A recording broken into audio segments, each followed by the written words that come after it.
आखिरी clash inevitable था।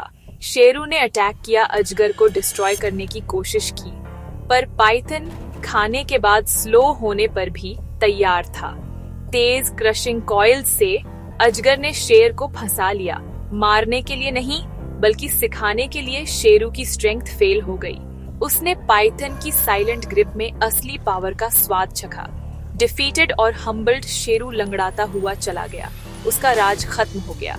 अजगर ने बैलेंस रिस्टोर किया, वायलेंस से नहीं बल्कि डर की लिमिट्स दिखाकर। जंगल ने सांस छोड़ी, चिड़ियाओं गाने लगी, हिरण नाचने लगे और शांति वापस आ गई।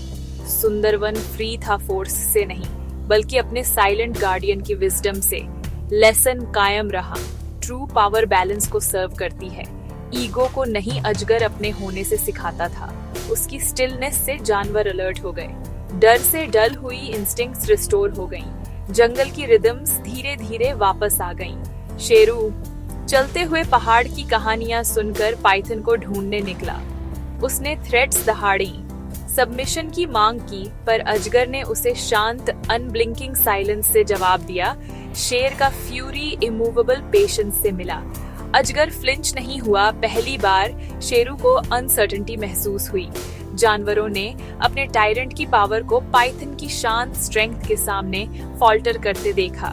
शेरू की इनविंसिबिलिटी का मिथ टूटने लगा। इस अंधेरे में आया अजगर, पुराना पाइथन, शांत, विशाल और बुद्धिमान।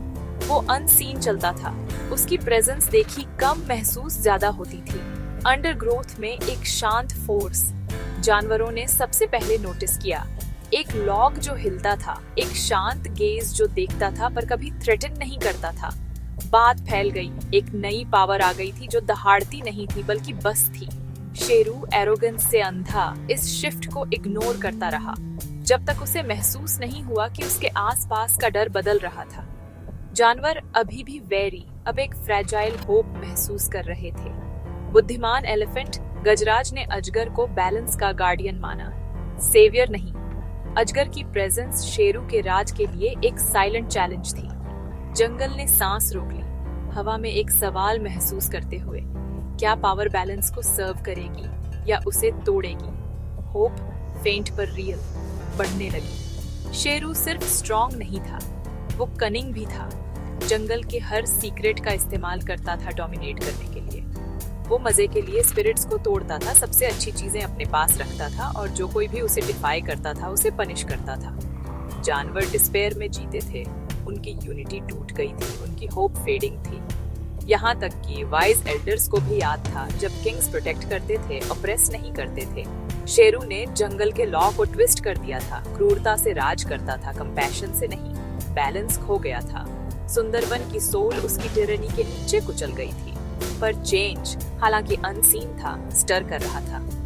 सुंदरवन एक बहुत ही खूबसूरत जंगल था जहां चिड़ियों की आवाज और चमकती नदियां थी। पर इस पैराडाइज के नीचे एक शैडो मंडरा रहा था।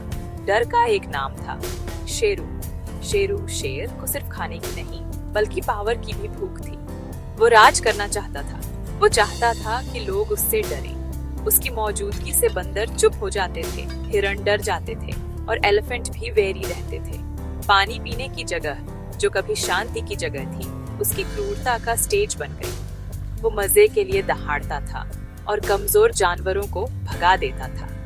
जंगल की हार्मनी टूट गई थी, उसकी जगह डर ने ले ली थी। रातें भी कोई कंफर्ट नहीं देती थी। हर आवाज से जानवरों को शिवर्स आते थे। एक पीसफुल पास्ट की कहानियां फीकी पड़ गईं। उनकी जगह शेरों की दहाड़ की एको ने ले ली। सुंदरवन जो कभी एक हेवन था, अब डर का किंगडम बन गया था।